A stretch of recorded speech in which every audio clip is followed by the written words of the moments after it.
Welcome to the Bolt Podcast. I'm Todd Burge, keynote speaker, entrepreneur, and mental fitness coach. I'm here to help you unlock your leadership potential and ignite your personal growth. On the Bolt, my guests and I will dive into inspiring stories of transformation, showing how small mindset shifts can lead to life-changing benefits. We'll explore strategies for overcoming challenges, building high-performance habits, and leading with confidence. If you're ready to embrace a growth mindset and unlock your full potential, then let's ignite your spark today. Today on the Bolt Podcast, I'm joined by Eric Collett, nationally recognized speaker, educator, and brain health expert. Eric is the principal and CEO of A Mind for All Seasons, where he helps people of all ages optimize brain health and reimagine what's possible in dementia care and beyond.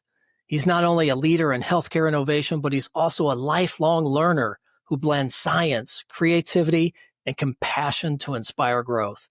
Listeners, get ready for an enlightening conversation. Eric, welcome to the Bolt Podcast, my friend.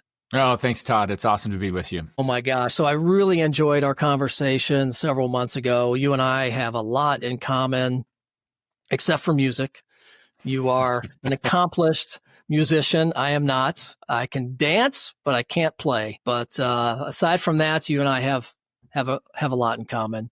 So if you've ever seen me dance, you will know that I need to stick to playing the music. You stick to the dancing, and we got it covered. we might have a dynamic duo there, right? That's great. So you've been doing this for a long time. Brain health experts. How does one get to that point? And how did you find yourself in this field? Oh, gosh. I think I'm probably like a lot of entrepreneurs who look back and say, man, I couldn't have predicted the path. Right. I mean, the short story is I stumbled into a career in assisted living and memory care, which reignited an interest in Alzheimer's and neurodegenerative diseases that I'd had since high school. So I started going to more conferences and reading more books. And then over 9 years ago, I started A Mind for All Seasons. And we've gone through 100 different pivots as we've learned and tried to leverage current science. But when I think about the way that you describe me as a brain health expert, and I think, well, what does that actually mean? I think an expert fundamentally is just someone who sees through a more refined lens or who can see things that others don't. So maybe a good example of that is an experience that I had a few years ago when I was in the line at the grocery store. And it was like super average Friday night. My wife and I had done some shopping. We were just waiting in line. And this guy that was ahead of us just started being really rude to the checker for no apparently good reason. And earlier in my life, I would have thought, man, what a jerk. Who treats people that way? That's just so uncalled for. But instead, I found myself thinking, wow, I wonder what's caused some inflammation in this guy's frontal lobe, because there's no emotional restraint. There's no reasoning. There's no judgment going on. Clearly, there's a problem. And it was in that moment that I stepped back and I thought, man, I see the world so differently than I used to, because I'm viewing it through that lens of brain health and how it's affecting our behavior from day to day. And that was kind of a cool moment of realization that something had changed from the time I was younger, though I can't pinpoint exactly when that shift occurred. Yeah. Oh my gosh. I absolutely love that. And I can totally relate from my experience in positive intelligence, going through the mental fitness program. And I'm trying to picture myself in that same story. And I do similar things where I'll look at somebody that past me would have been the same thing. And I probably would have said something, because that's just how I grew up. That's how my mom was. We always, put our foot in our mouths. But going through positive intelligence and really being able to pause instead of react, and then really come at it with empathy and say, I'm going to make the assumption that everybody is struggling with something. I don't know what it is. It might be big, might be small, but they're struggling with something. So when you lead with empathy and you change your lens, and that's in fact what you did, right? You changed your mindset lens. You can look at life in a whole different way. And it's beautiful when you live like that, right? It's so positive. Yeah. It's really freeing, actually. It's not only positive, but I think it's been freeing for me to see the world that way, because I've come to recognize that behavior is communication. And that's something that you learn in the communication field. I actually have a degree in communication. But behavior is also an outward manifestation of an internal state. And when you see people's emotional reactions to the world change and shift as things change with their health, I think that impacts the way that we see people and our ability to interact differently. I think, Todd, that most of us go through life interacting on the basis of what we think is deserved. Oh, what does this other person deserve? It's an entirely different thing to ask the question, what would be helpful here? It's not about what's deserved. And when I figured that out as a parent, it changed my parenting. When I figured that out as a business leader, it changed the way that I strive to lead my team. So these little shifts are actually big hinges that, well, I guess you could say they're small hinges that swing big doors, to follow that cliche. Wow. Yeah. I love that. So let's talk a bit. So what is brain health? What is cognitive health? Yeah, I think that's a good question. And I think most people go through life not really thinking about the health of their brain and how it's affecting things. But obviously, the brain's the control tower for everything, from reasoning and planning and judgment to personality to our ability to work with numbers and fine motor skills and gross motor skills. And when the brain is healthy, it's able to perform all those functions. But when it's not healthy, you get outward symptoms. The problem is, I don't think that most people see their symptoms as a brain health problem. And it starts with the fact that we talk about healthcare and the mental health care system, as if you can cut it off at the neck, as if there's two totally different things. And somehow we also think that mental health problems are somehow different than if you have a traumatic brain injury, or if you have Alzheimer's disease or Parkinson's disease. I think all of these things are on a spectrum, and it all has to do with whether your brain is functioning well or whether it's functioning poorly. And if it's functioning poorly, then those areas that are not working well are going to fail to perform their function. You're going to get outward signs. So, for example, I've been blessed to work with a number of retired NFL athletes. And I mean, these are Super Bowl winning athletes, some of them. And they've spent many seasons in the NFL. And when they get out, very often they have symptoms like they go from zero to fighting mad, bam, drop of a hat. They can't think very well. They can't process. They can't sequence tasks. Sometimes their memory's impaired. Well, a lot of those things are the outward sign that the front part of their brain is not making good energy. They've got chronic inflammation in the frontal lobe, and it shows up as emotional lability. They go from zero to fighting mad at the drop of a hat, and it terrifies them. Or they become depressed and suicidal because they're emotionally dysregulated. I have watched those same people, when we take the steps to calm that inflammatory response and to bring their frontal lobe fully back online and producing good energy again, become very different people. The thing I love is when their wives come and say, "Thank you so much. I feel like I got my husband back." That's just amazingly gratifying. But it also changes someone in my position, because when you're watching people shift and improve and honestly behave differently because their hardware is functioning differently, it shifts the perspective that a person has. Yeah.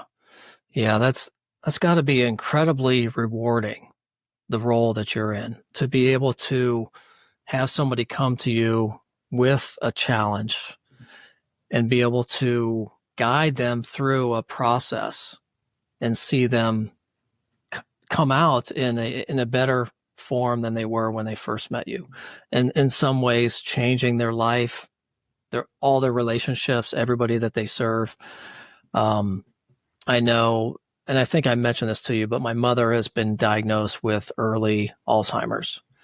So I've been promoted to caregiver. So I'm at that stage in life where I'm now learning about dementia, Alzheimer's, and how this, affects the brain. And fortunately for me, I have some experience with it. But it's not easy, right? My mom is a generally negative person, so that makes it incredibly difficult. And she's 78 years old.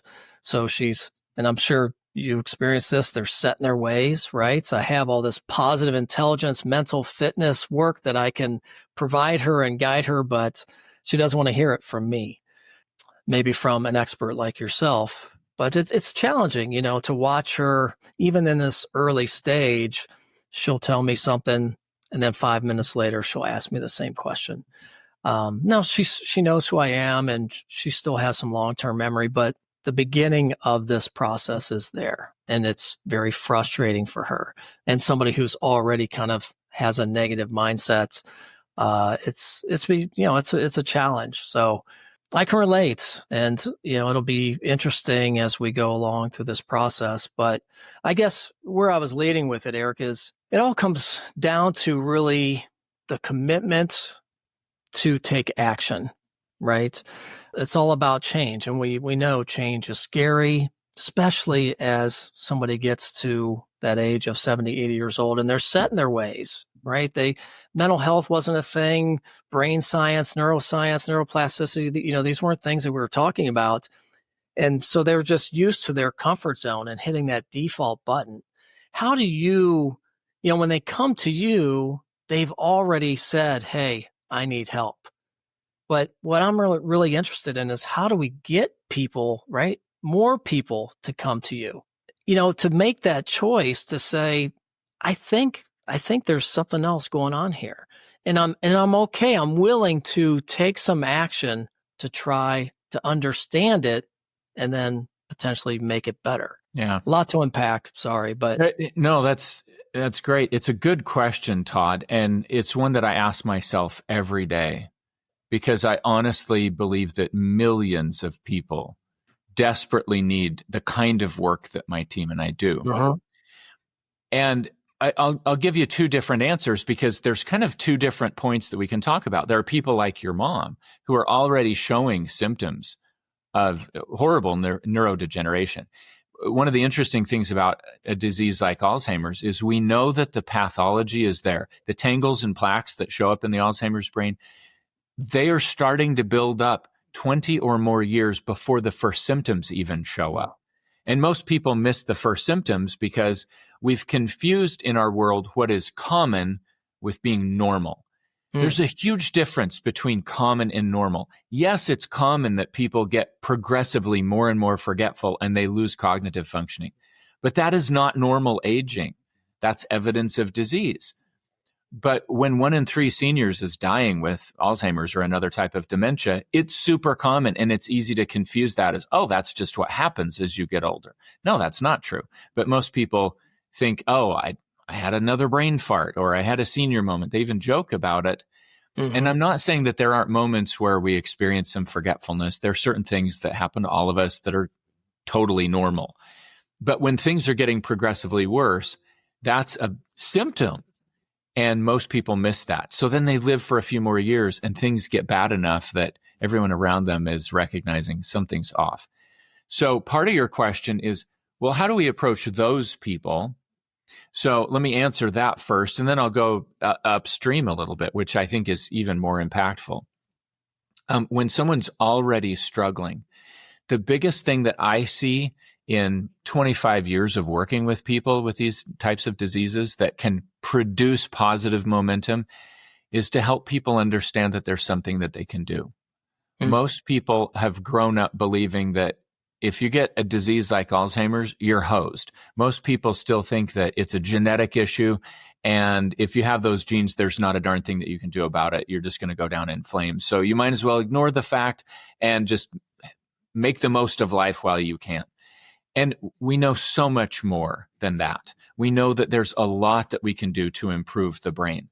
And the work that my team and I do really began 9.5 years ago with leveraging current research to specifically help Alzheimer's patients to improve. And as we help them improve measurably, like we had an early guy named Marv that he'd gone to 3 different neurologists, and they had all diagnosed him with Alzheimer's disease and said, I'm sorry, there's nothing we can do for you. And he shifted from being happy and gregarious to just being really rude and abrasive. And things got so hard for his wife that their adult children said, "Mom, you can't do this anymore. You have to place Dad in someone else's care." So she moved him into a community where we were piloting the enhanced protocol, which is kind of the name for the process that we use. And we did an extensive panel of blood work. We looked at nutrients and hormones and inflammatory markers and metabolic factors, etc. We found a lot of things that no one had ever paid attention to. And we set about fixing those things. And at baseline, he scored 15 out of 30 on a standard cognitive assessment. And 6 months later, he scored 30 out of 30. And no, he wasn't cured. He was just so much more functional that he didn't warrant a dementia diagnosis. He was able to do a lot more for himself, and he actually moved back home. And when we started having those kinds of results, that led to family members saying, "Wow, you just helped this person show massive improvement. What could you do for my brain?"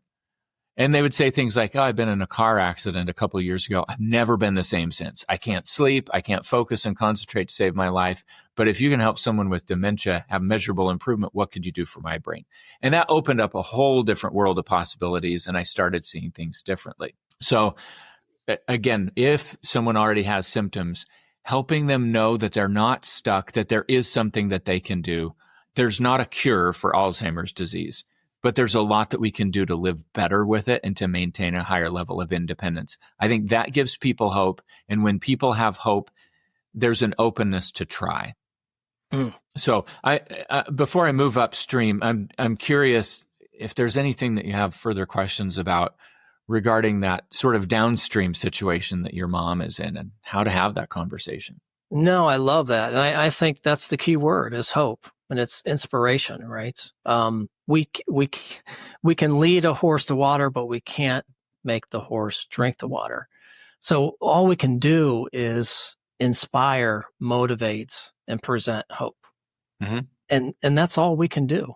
They have to make that choice still. Right? Yeah. So I think what we're talking about really, Todd, is a leadership question. And as much as I love giving keynote speeches about brain health and how to optimize brain health, I've done a lot of workshops on leadership as well. And probably the most important lesson I've ever learned about leadership really applies to this situation with your mom and others like it. I think most people ask the question, how do I get her to do what she needs to do? And we ask that same kind of question in business all the time. How do I get my people to do the things that I need them to do for us to be successful? And I've learned that that is the wrong question, or at least it's not as effective as a different question that we could ask. It's, I think, much more effective to consider how could we create the conditions under which this person would be more likely to choose to do what would help her? Or how do we create the conditions where my employees are more likely to choose the things that will help us succeed as a team? That's a very different question, but it's rooted in the fact that humans hate to be told what to do. And that doesn't go away. But we like to know that we're choosing to do something. And there are a lot of ways that we can create conditions that influence the likelihood that someone's going to make it a positive choice. Yes, I couldn't agree more. And I think it really comes down to creating a growth-oriented culture. Yeah, absolutely. People want to win. Nobody got up this morning and looked in the mirror and said, "Hey, you, let's get out there and wreck our lives." Right. We're all trying. We want to show up and be successful. And yet we sometimes treat each other as if we're purposely just trying to blow life up and make problems for other people. And that's just not the case. Everybody's trying. Yeah, I truly believe that. Yeah. So you talked earlier as well, or you asked kind of the questions that led me to say, well, there's sort of the downstream and then there's an upstream situation. And as we worked with guys like Marv down in Arizona, who improved so significantly, and we started having younger people coming and saying, well, what could you do for my brain? I realized there was a huge opportunity because, as I mentioned earlier, diseases like Alzheimer's start decades before the symptoms show up. And although we can't cure Alzheimer's, it's largely preventable. Most of the top experts in the world in the Alzheimer's space now recognize we could be preventing a lot of cases of Alzheimer's disease. But people have to do the right things. And there are so many forces in the world saying you can't get humans to be proactive, especially Americans. They just won't do it. They want to abuse their bodies for years and then hope that there's a magic pill. And so we have to come up with medications to treat the symptoms of all these problems because people are weak-willed. And I think that's absolutely bogus. I think the way that you help people do things earlier in life is you connect their behavior with outcomes that they want earlier in life. I work with a lot of business leaders, Todd, and business leaders recognize my brain is my tool in the knowledge economy, and they want their tool to be sharp. They don't want to suffer with brain fog. They want to be able to get home at the end of the day and get on the floor and play with their kids or have a conversation with their spouse and have the energy to really focus and concentrate and do that. They want to be able to go out and do their hobbies when they're done with work. And the list goes on. But when you help people understand that the very things that will allow you to have all of that, to have really good energy to do the things that you want to do, are exactly the same things that you need to do to prevent horrific disease downstream, then you get the best of both worlds. You give someone what they want now, and you give them a tremendous benefit later. I think that's huge for people. They just need to see it and understand it. Yes, I agree. It's all in the framing, right? It's absolutely. It's how you frame it and present it. Well, do we want to go upstream, or do we want to talk a little bit about what are some of the things you can do? I love that you talked about the leadership aspect, because we do have a lot of leaders and entrepreneurs on the show. And let's be honest, those folks, they're strapped, right? They're stretched already. So they're probably, if not already burned out, approaching burnouts, likely stressed. You and I are both entrepreneurs. We've been down that road. It's a choice we make, right? But we can also, I've learned, but it took me a long time to really take a step back and say, I need to focus on me first. I cannot serve my team, my family, everybody in the community until I take care of myself. So as leaders, we want certain things. Like you said, we want to be sharp. We want to be crisp. We want to be able to make great decisions. We want to be able to problem solve, be creative, stay sharp. But how do we do that, Eric? Are there some simple things that we can do to start to just move the needle? Because I think when we talk about change, right, and we can instill motivation, inspire, hope, but there's still that fear, right? That saboteur voice that's all fear-based, that's in our head telling us, no, it's going to be uncomfortable. You might fail. You don't have the right tools. Don't try something new. Run away. Survival brain. But when we can get out of that and we can embrace discomfort and kind of lean into growth, we can start to just take small shifts, right? So we're not trying to move the mountain. We're just trying to get 1% better every day. And that's how I approach it in my keynotes and in my coaching, is just, let's try one thing. So what's one thing, Eric, or a couple of just smaller shifts that are easy, that we can try to do now to build that momentum and start to tack on other things as we go? Yeah. It's a great question. And when I wrestle with that question a little bit, Todd, I think the place for most people to start is with their mindset. And honestly, I think a lot of people are confusing a software, or they're confusing a hardware problem for a software problem. So years ago, I was working with a business executive out of Atlanta. And as we were working together, at the outset, he said, I really need to get more done in the day. I'm not accomplishing as much as I'd like to because I'm just distracted. And my thoughts just bounce all over the place like ping pong balls. And we kind of unpacked some of his worries and concerns. And I was able to help connect those to brain health problems. But as he did the work and as he moved forward and he started to make improvements, his processing speed improved by 30% on an objective cognitive test. So we use a cognitive test that was developed by Stanford researchers about 20 years ago, and it's been administered over 20 million times. So it's a really good academically verified test that's like a fine-tuned comb to look at every aspect of your brain functioning. And so this guy's processing speed objectively went up 30%. And as that happened, and as we were reviewing that, and I said, well, what are you noticing in your life? What's coming up for you? He said, I honestly thought that I needed to read David Allen's great book on productivity another time, or I needed to go to another workshop, or I needed to get a coach to teach me how to just be more organized and to get more stuff done. And he said, I was all wrong about that. I just had a problem with my processing speed. My brain was not functioning well. And now that my brain is functioning well, I'm just naturally getting a ton more done in the day. It's like double my previous output. And then he said the key thing. He said, Eric, it's like my brain is the hardware. And I was so worried trying to load new software on and read, and learn, and go to all these things that I wasn't paying attention to the fact that it's a hardware problem. And I thought, man, that's brilliant, because everyone knows what happens if you go get a new piece of software and you load it onto crummy old hardware. My wife has this old iPad that you can't even upgrade anymore. And I think a lot of people are walking around with brains that are kind of like that old iPad, and it's time to pay more attention to the hardware. So I think the first simple step is to just recognize the difference between hardware and software and start thinking about things in terms of brain health, and then begin to get educated. And as we apply the things that we're learning, little by little, we start really getting better results as our brain health improves. Yeah, I love that.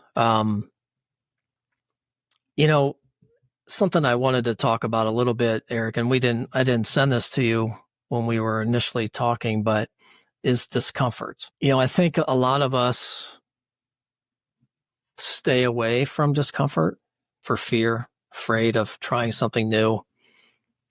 We don't really even have any discomfort in our lives because there's the no pain society, right? You said it. There's a pill for everything. I want the magic pill, and I'm going to be better tomorrow. I don't want to invest the time, put the effort in, do the work.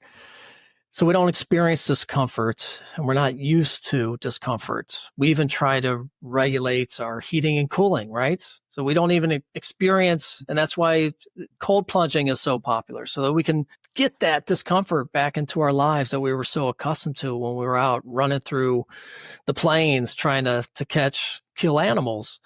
So I think we need to figure out how to entice people to just embrace a little bit of discomfort. Because once we start to do that, we can see that it's really not that bad, right? And it's so good for our brain, right? I'm just reading, I picked up this little book here. It's just I don't know if you've ever seen this little guy from a little gift shop, $10 book. It's all about aerobic exercises. But I love it. It's a great way to break up your day and to change your patterns. So the one thing they talk about is that we are in such a routine. And I talk a lot about how important habits are and building habits, but it was really interesting when I read this, and he was talking about how routine we are, that we don't break out of our patterns. So we're not trying anything new. So we're not challenging our brain. Therefore, that circling back to that discomfort piece. And I know you mentioned it once, and I wanted to bring it up, where I had a little injury in July with my son, with my elbow, and where we're very active. We play a lot of sports together. It's all we do. It's very competitive. So I couldn't do that anymore. Like, I was really hurt, my right arm. And so we still played some activities like badminton, but we switched to our opposite hand. And it was really interesting because it forced me to do something that I wasn't comfortable doing. So a lot of discomfort, but my son joined in. And he said, I'll play. He's left-handed. He played with his right. And we played. And at the end of the trip, and, we were dropping him off at the airport, I said, we always have this game. Like, what was your favorite moment, of the trip together? And he said, I think it was playing badminton with my opposite hand. I was like, you got to be kidding me. We love growth. We really do like discomfort, Eric, but we stay away from it. We stay away. So I don't know. I was going down I'm sorry. I'm so excited and all these things I want to talk about with you. I hope some of that made sense. That at the epicenter, at the core was discomforts, and we all need to embrace some discomfort. So I don't know what I think that's a powerful concept, but I want to see if I can put a finer point on it as far as, please, what can our audience who's listening to this actually do? Because some people aren't going to go out and play badminton with their non-dominant hand. But there is a very important principle that you're describing. And it's the principle of what stimulates the brain to make new connections. Mm. And it's not it's not about doing crossword puzzles. If you do that, you're going to get better crossword puzzles, and there's nothing wrong with that. It's not Sudoku, because you're just going to get better at Sudoku. It's about presenting the brain with new experiences. And there are a lot of effective ways to do that. If you do anything with your non-dominant hand, it could be eating with your non-dominant hand or brushing your teeth with your non-dominant hand. That forces your brain to make new connections. And if you want to have a better brain, that's one of the things that has to happen.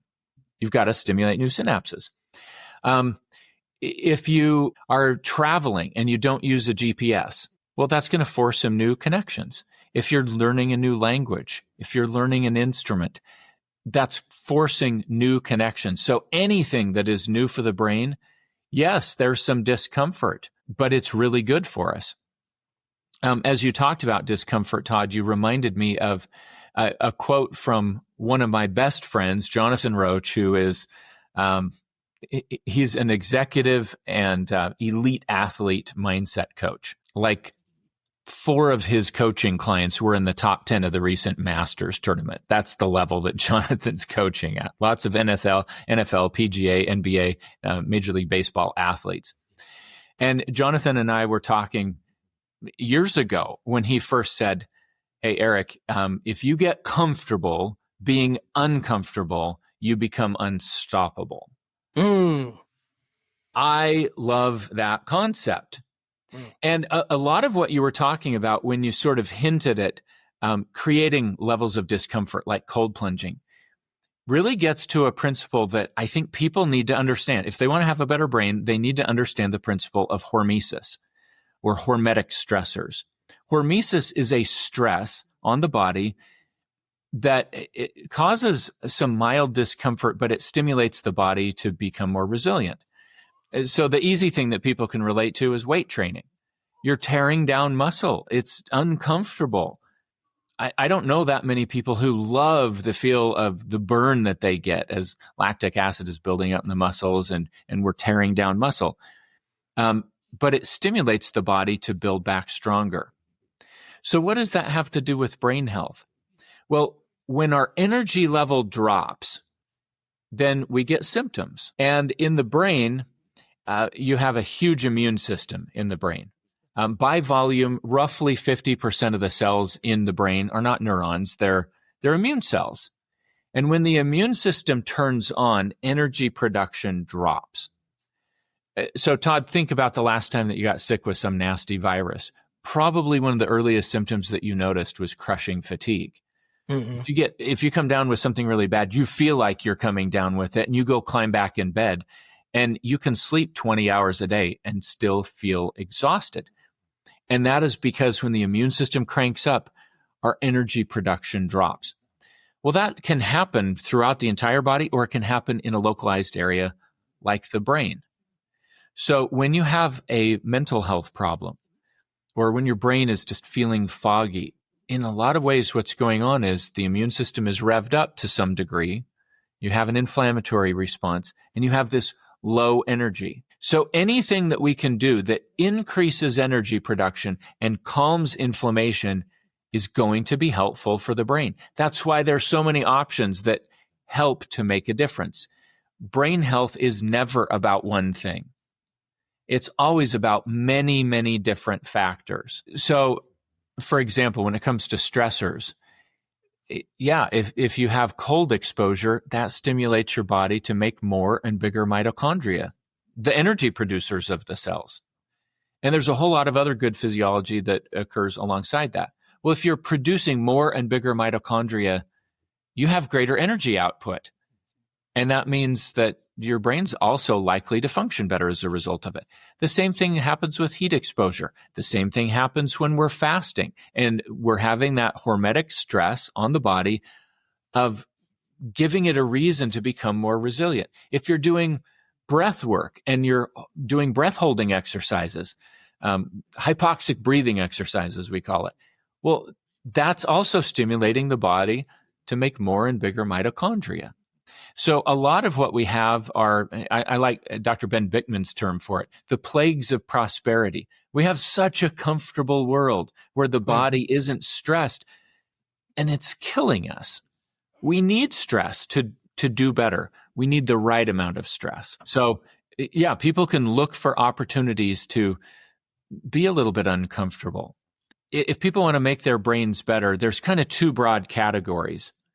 And I'll describe them, and we can talk about any of the things there that you want to talk about, Todd. But on the one hand, they're lifestyle factors, and that's kind of what we've been talking about.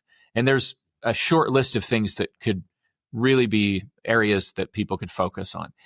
And then there's biomarkers. There's things that are actually measurable in a blood test or some other test, things that are objective, that if we measure them, we can intercede if there's a problem of some sort. So when we're aware of those two broad categories and how they affect energy production at the cellular level, that's when we start to get better results. That's when we start to figure out some of our own brain health problems. We'll be right back after this short message. Hey, it's Todd again. Did you know that mental fitness is the secret weapon for transformational leadership? Your mind may be sabotaging you, leading you down a path of stress and negativity, but it doesn't have to be this way. If you're ready to unlock the resilience to empower yourself and the team you lead, listen up. Through the Positive Intelligence Program, PQ for short, I help leaders build mental strength, manage stress, and increase emotional intelligence. Imagine reducing burnout, improving your relationships, and increasing performance, all backed by neuroscience. Look, I'm living proof of its power, having rewired my brain after building my mental fitness with PQ over the last 5 years. Are you ready to build yours? Visit toddbirch.com for more information, and let's get a free consultation scheduled today. Now back to the show. Eric, is there anything that you do? What does your routine look like? As somebody who is, quote unquote, brain health expert, what does a day in the life of Eric Collett look like? Yeah, I absolutely practice what I preach. I live and die by this stuff. So the most important thing that I have done that I could share with people is I do blood work. Not as often as I used to because I don't have to do it as often. But many years ago when we started going down this pathway of helping people, I did an extensive panel of blood work to look at nutrients and hormones and inflammatory markers and genetics and metabolic markers to understand the things that were affecting my performance day to day and that also affected my long-term risk. And I found certain things that influence how I eat. I found certain things that influence what I supplement. And I continue to adjust that over time. I'm also really aware of lifestyle factors. So here's a list of things to pay attention to. Brain training, we already kind of talked about. Having new cognitive experiences. Exercise is a big factor. And I not only work hard to get out and have a good workout every day, kind of cardiovascular workout 3 times a week and weight training 3 times a week, but I also take regular exercise snacks throughout the day. If you get up and you exercise for 30 to 60 minutes and then you sit at a desk all day long, that's called being an active couch potato. And it's almost as damaging to us as not doing any sort of exercise. Every hour to hour and a half, I get up and I move. I've got an exercise bike in my office and I might get on it and crank hard for 3 minutes. I might do lunges around the office for a few minutes. I do something to get my heart rate up, something to work my muscles. I might do push-ups. There's tons of possibilities. And you don't even have to have equipment to do anything like that. So I really prioritize that. That keeps me going. Beyond brain training and exercise, I'm really intentional about how I eat. And I try to leverage principles. I don't fall into the fads. There are lots of dietary fads. There's lots of dietary tribalism. You and I could talk about diet and principles that really work for hours. But I'll just say that I eat based on principles. I ask myself, what do I want this fuel to do? How am I trying to run the engine right now? And I shift what I'm eating based on my goals at the time. If I'm trying to build muscle, I'm eating differently than if I'm doing brain work. So lots that we could say about that, but I'm really intentional about diet. I'm thoughtful about dental health. Most people don't realize how much dental health affects their brain health. A large number of people who die with Alzheimer's and donate their brains to science are found to have P. gingivalis bacteria living in the brain. And I mentioned earlier, if your immune system flares up, your energy production drops. Well, if you have P. gingivalis bacteria living in your brain and your brain's immune system is chronically fired up, guess what? You're going to have problems persistently. It's going to wreck you. Not to mention the risk of heart disease and all sorts of other things that are driven by that bacteria. So I'm really thoughtful about how I take care of my teeth. Sleep is huge. Sleep is when the glymphatic system runs. That's the clean cycle of the brain. That's literally when your brain is taking out garbage. So I really prioritize getting 7 to 8 hours of really good, deep, restful sleep. I work hard to go to bed at the same time and to get up at the same time. And I've got kids that are 16 to 24 years old. And so sometimes it's tricky. Sometimes things come up. But I don't let the desire for perfection be the enemy of a solid effort. And we work to be consistent. I also am intentional about stress management. And I'm aware of the fact that I can't change some of the stressors that come into my life, but I always have control over the counterbalances. And I think a lot of people miss that. When stress goes up, we're not a victim. If your stress is going up, you can intentionally counterbalance. And what that looks like for me is more time meditating and praying, more time going out for walks, more time doing a little extra exercise, more time playing instruments because that's de-stressing for me. And we can all intentionally counterbalance if we're just aware of it and thinking about it. So that's kind of the list of things that I work into my day. I'm fairly routine as far as my schedule, but I'm also not rigid about it. I'm not as rigid as I used to be. I try to balance rigidity and flexibility and have elements of both in my life. And that's just part of what helps me feel balanced. Yeah, I love all of those. I am a big advocate of everything that you're doing. I do a very similar routine. And it's funny, we talk about routine because that was the one thing that I read. I was like, wow, that's interesting, because I am a big proponent of habits, and I am a habitual person to the nth degree, and to some ways in a bad way. I had substance abuse issues when I was a teenager. And so I need to be careful, but it's also been, more of a positive, right? Just understanding and how to leverage that trait that I have.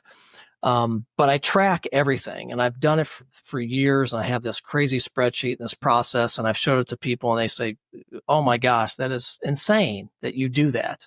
But it keeps me focused and keeps me aligned to everything that is important to me, which, like you, stress, eating, taking care of myself, sleeping. I bought the Oura Ring during COVID. I went from 5 hours of sleep to 7.5 hours of sleep in 3 years. Again, that was being intentional. I knew how important sleep was and I wanted to focus it, but I needed an accountability partner. And this was him. And I lost my wedding ring. So it was a no-brainer. But there's a number of things that we can do, but for me, I needed to be careful about the ritual. So like you, I love how you said sticking to it, but being flexible.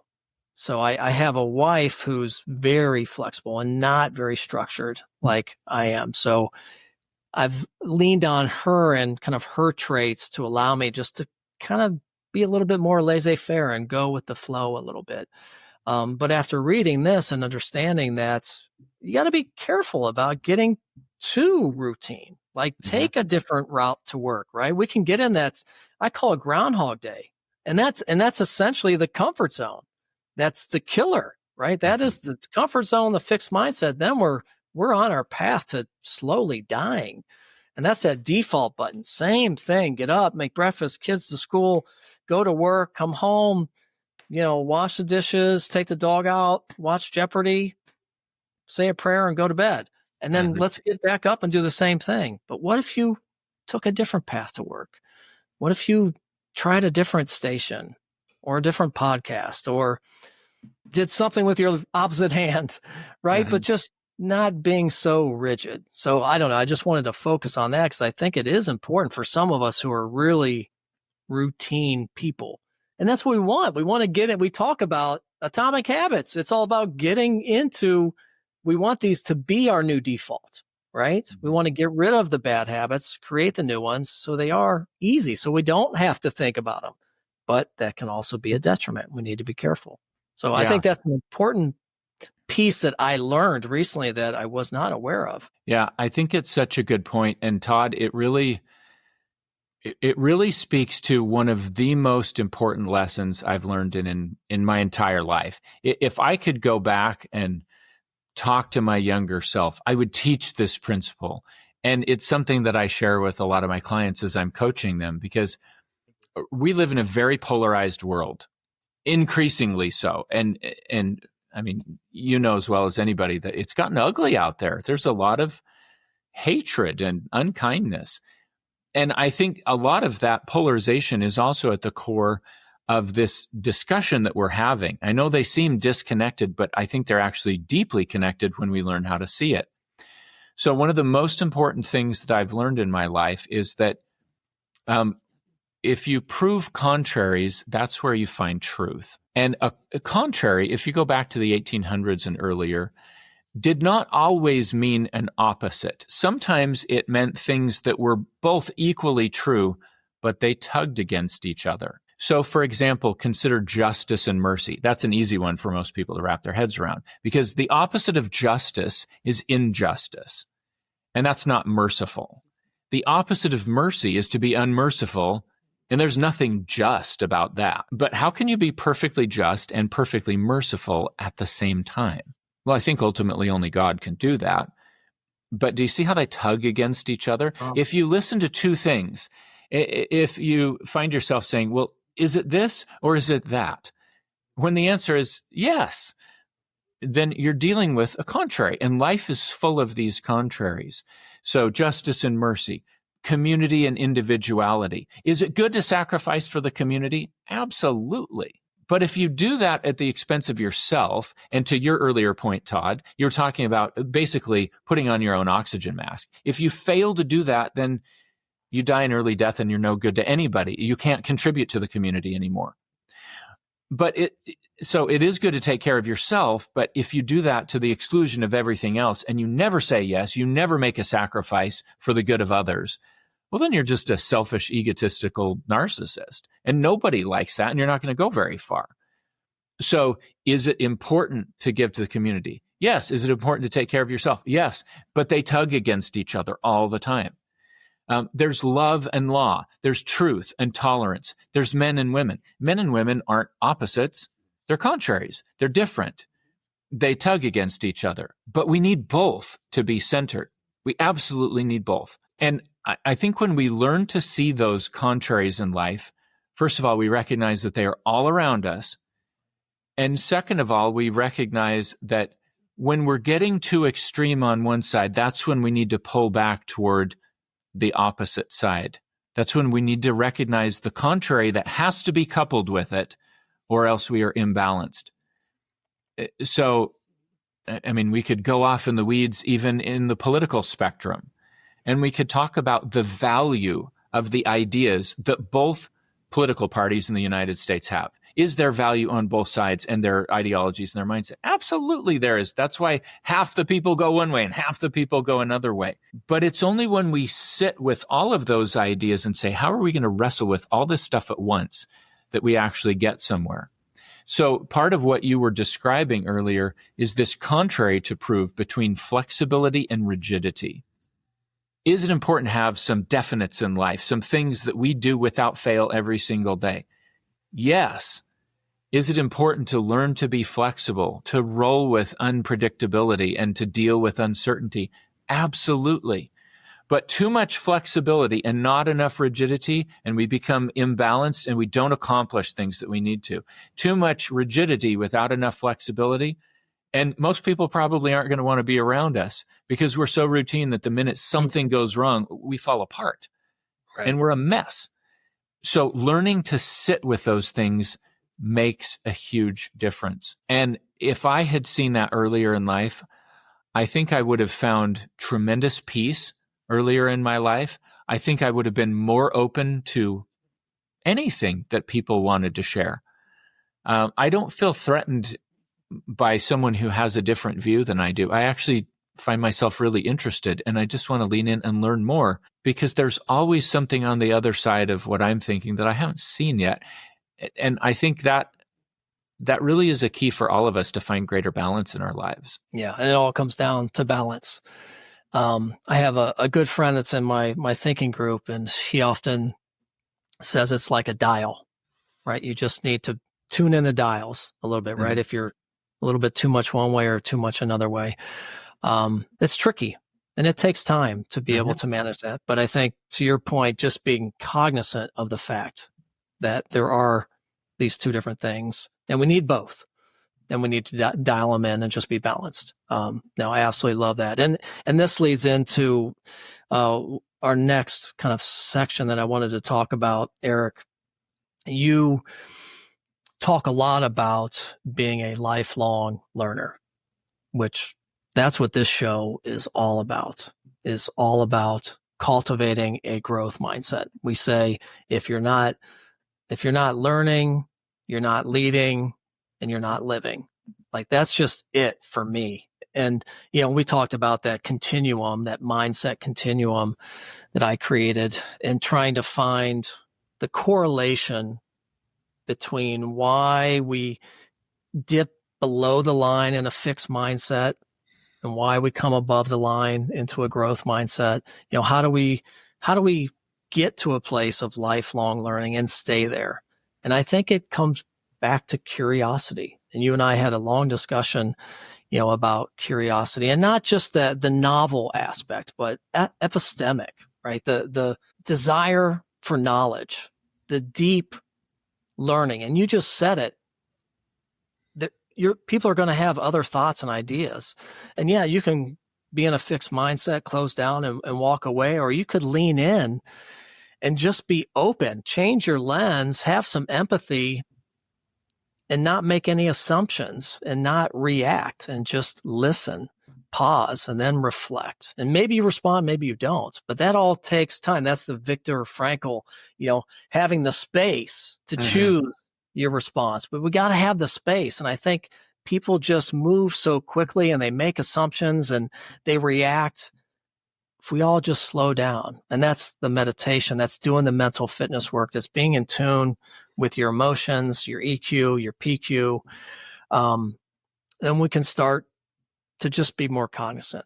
But I love that I have a deep respect for people who are lifelong learners, and I'm claim to be one myself. I'm very interested in lots of different things. I always have been. And though I've fallen down below the line in a fixed mindset over the years, and I believe many of us do, we have seasons in life. The thing is, we can always shoot back up. And that's the hope piece, right? That we can change our trajectory, because once we're in a growth mindset, man, that is where the gold's at. Life is so beautiful when you're in a growth mindset.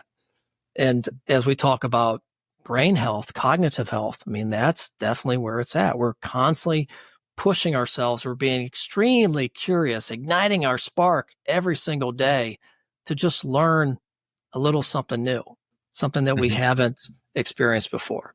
So how do you stay in a curious mindset, Eric? And how do you continue on as a lifelong learner? Do you have any tips or tactics that you employ every day or weekly? Yeah, it's a good question. And on one level, it's a little bit hard to answer because some of it is just how I'm wired. honestly, from the time I was a little kid, I would go to school and I was curious about everything. I just wanted to know how everything worked.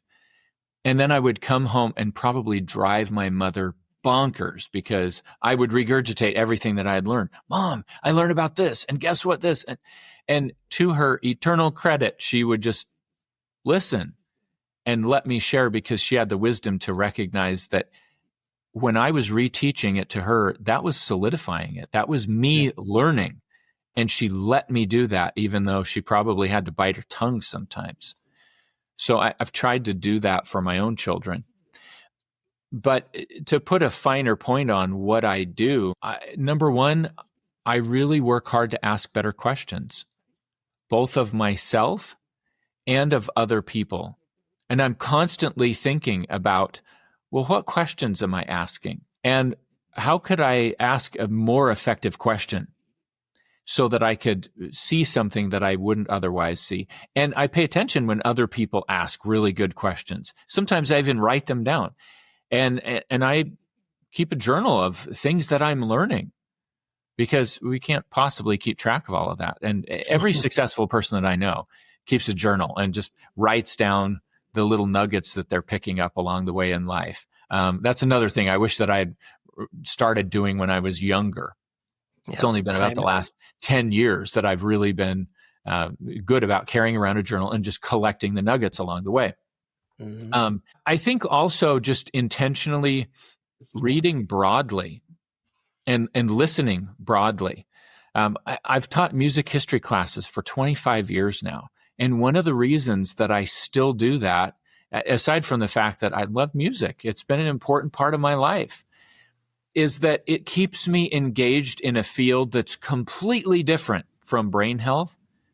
And it allows me to see things that I otherwise wouldn't see. For example, yesterday, I gave a lecture to a group of about 50 people about some really early English music. And we were talking about Henry Purcell, who lived 36 years back in the 1600s, and people are still performing his music today. And part of why he made such a difference is that he came on the scene right in the English Reformation, where we shifted from Oliver Cromwell and the Puritans that basically outlawed anything that would have been fun or enjoyable like music.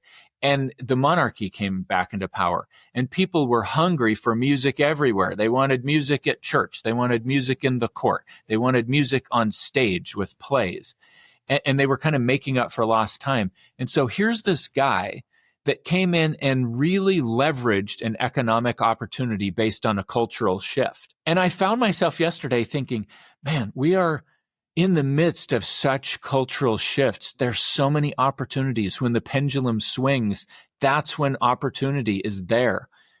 And what am I doing to see the current opportunities that no one else is seeing? What am I doing to anticipate where things might be shifting to?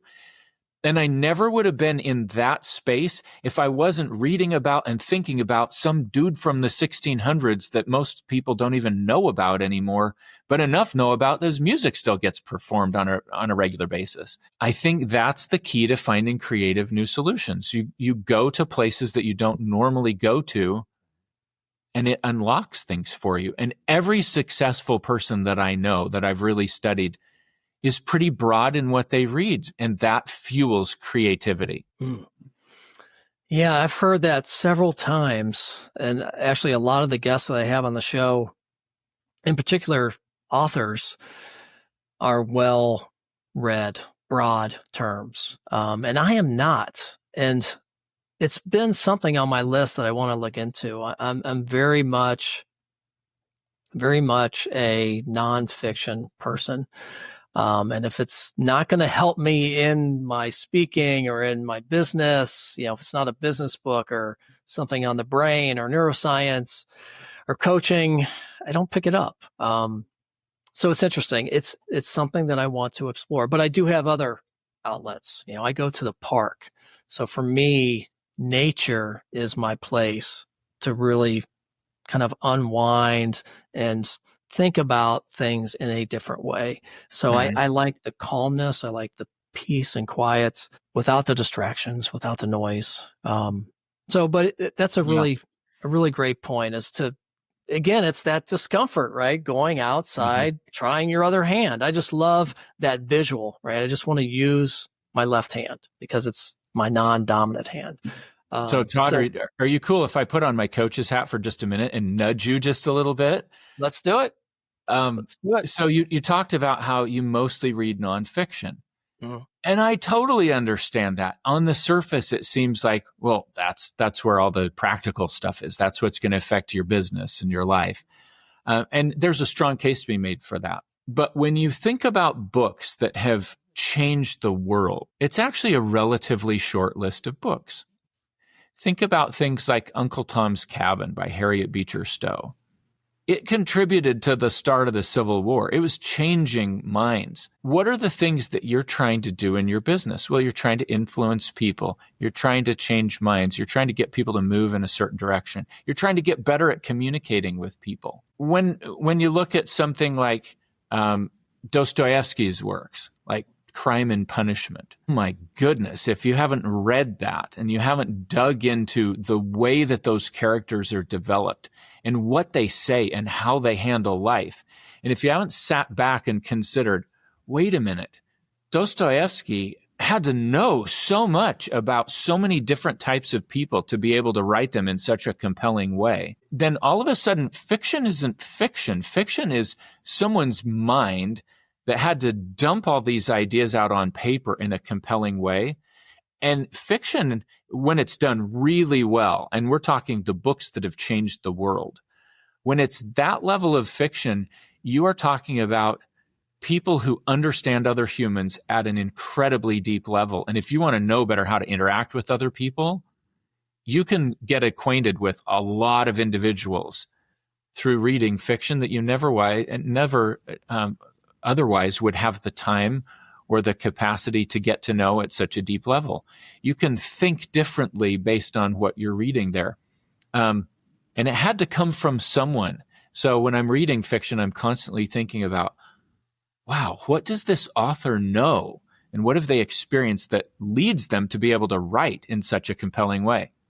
So here's an interesting thing that I did many years ago. I was working at an assisted living community that was about 45 minutes away from where I lived. So I had quite a bit of time commuting every day. And there was a whole list of books that I never read in any of my schooling that were among the most significant books ever written by anybody. And they were all fiction books. So we're talking mostly classic literature. And I just took out that list and I started going down the list, and I'd check out audiobooks from the library, and I listened to them on my commute. And over the course of a few years, it's crazy how many books I got through listening in my car every day for 90 minutes a day. And it changed me. I learned so much about myself, about life, about business, about how to show up with other people, about how to interact by reading the books that have influenced millions of people and are still talked about today. So it's really easy and convenient to go pick up the latest nonfiction hardback or paperback that's just come out and to try to constantly be keeping up with that. But most of those books are never going to be remembered. But if you focus in on the few books that have actually changed the world and have influenced how centuries of people have been thinking, that's a different level experience. And I just invite you to try it. See what happens. You got me. You're a good coach. You inspired me enough. Yes. Yeah. Unfortunately, I don't have a commute. So it's the time thing, right? So if I'm going to spend an hour before going to bed, am I going to read something? But I see your point. It's a very interesting point you made. Here's the tip though. I don't have a commute, but I listen and I try to balance out fiction with nonfiction and all that, but I listen to books when I'm out running or when I'm cycling or in the morning when I'm shaving. I mean, I listened to Bob Berg's interview with you, which was awesome because I've read The Go-Giver and I loved. I was like, oh my gosh, Todd, talk to Bob Berg. This is amazing. I listened to that while I was shaving when that episode dropped. So we have time. We're just not using the gold dust of time. We're not as intentional about it as we could be. The gold dust. I love it. Eric, oh my gosh, this has been an enlightening conversation, for sure. We could go on and on for hours. Where do we go from here? I want people to know that there are a number of different things that they can leverage. You put out some really good content. I don't know how you do it, my friend, but you are very intentional. And what I learned from you, I know that it's going to be really good stuff. You're not just putting it out just to put out. It's good quality. So you can go to Eric's website. You can sign up for the Mindful Brain newsletter. I get that. I think that's a weekly. Mm-hmm. It is. And then he has the Caregiver Minute, which is a daily video. And I love those. And those are great. They're 2-5 minutes, depending on the topic and how you're feeling that day. But 2 great pieces of content. And then Eric, also tell us just real quickly as we wrap up here, because I didn't give you enough time or really any time to talk about the business, this really incredible business. And I am interested in going through your protocol next year because I want to learn more. I want to be the best that I can be. I want my brain to operate at its highest level. And I know there are some components that are missing. So what can we do? Where can we learn more? And just give us a very quick high level about the enhanced protocol that you have there. Yeah. The enhanced protocol is something that you can understand in 4 words: measure, learn, apply, adjust. Basically, it's a very organized process for measuring 100 or so factors that affect how your brain is performing, mostly in a blood test and a cognitive test. We gather health history. And then we learn and help you learn what the very best research out there has to say about those things and what you can do to positively influence them. And then we help you apply what you've learned, and we coach you through all of that. And then we remeasure and make adjustments so that we can objectively say, yeah, you're getting better. Your energy's improving. Your cognitive skills are really going up pretty dramatically. And it's interesting to see what happens when we do that work with people. One of our members recently posted a whole LinkedIn article about his journey from a cognitive score in the 68th percentile to getting it up to the 99th percentile and what that's done for his life. And he's in his 40s. He's a high-level executive commercial insurance broker. He leads a practice out of New York City. And it's been awesome to see that kind of a change. So if people want to learn more about that, just go to mindforallseasons.com/start. And you can learn more about the enhanced protocol and what it takes to go through that. And it's really relatively inexpensive. It costs a lot less than 1 month in a memory care community, and it'll prevent you from having to go there. So excellent. Love to share that with people. And we'll have all this in the show notes as well. So, well, Eric, this has been awesome, my friend. Thank you so much. I'm grateful that you and I got connected and we've been able to spend some time together. I hope our audience got a couple of nuggets out of this. I know I did. And that's all I ask for, right? If I'm going to spend some time, I just want to get a couple of nuggets that I can take away and really push me to think a little bit differently. And hopefully that's what we did here today. So I appreciate all that you're doing and what you're doing for the community, the dementia community, Alzheimer's. My mom's going through it. Who knows what I can learn from that and how I can apply that and help her as well. So you're doing meaningful work, my friend, and it's important. So thank you so much. Well, my pleasure. It's great to be with you, Todd. Thank you for joining us on this episode of the Bolt Podcast. I appreciate you spending some time with us today, and it's been a pleasure being part of your journey toward growth, transformation, and leadership. If you enjoyed today's episode, please like, share, and leave a review. It truly helps us reach more people like you.